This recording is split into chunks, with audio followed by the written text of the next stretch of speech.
Kung totoo po Opo. na gusto ng Vice Presidente ng bloodbath, kung kayo po nagsasabi Opo. na ang proper forum dito ay Senado, kung sinasabi po Opo. ninyo ng mga abogado na hindi na kami sisipot dyan, wala naman kaming chance to cross-examine at wala kami pakakataon dyan na makibahagi sa diskusyon at doon na lang kami sa Senado, bakit pa po panay ang petition sa Supreme Court to stop the proceedings?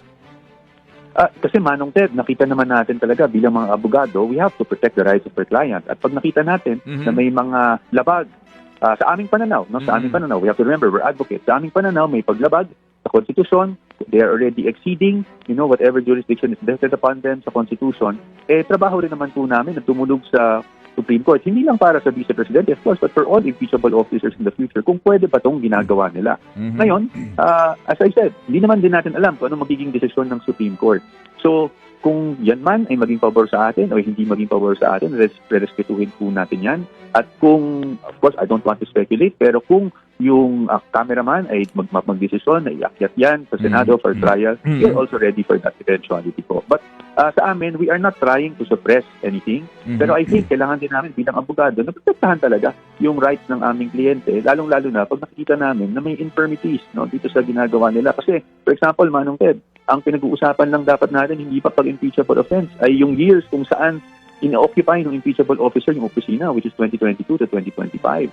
Pero nakita naman natin dito na mula 2006, I think, 2005, yung mga records na pinasasabina, which is no longer relevant really kung talagang impeachment ang hangarin natin dito. Well, siguro sa kabilang kampo naman, relevant yun kasi nga gusto namin makita yung pattern. Di ba? We would like to lay the predicate, nga, na kung saan ang gagaling yung deklaradong yaman. I mean, for the other side. No? Well, anyway, so bottom line dito po, ang binabanggit nga po ng iba, sorry po, attorney, ito lang ho.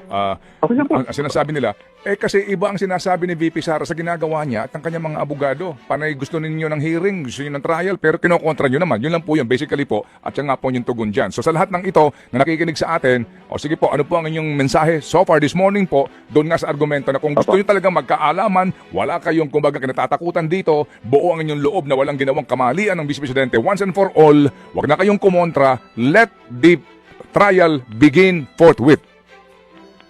Well, number one, Manong Ted, again, kung hindi naman kami ang naging rason ng constitutional infirmities, so kung may constitutional infirmities man, talagang karapatan ng isang respondent na dumulog sa Supreme Court. There's nothing wrong with that is well within her right. Pero kung mapunta man sa trial ito, ay handa rin po talaga tayo. Hindi naman tayo nagbago ng stand po doon. Handa po tayong harapin, point by point, lahat ng mga aligasyon na yan, para din naman mapakita natin sa taong bayan na walang basihan yung mga nilalabas ngayon.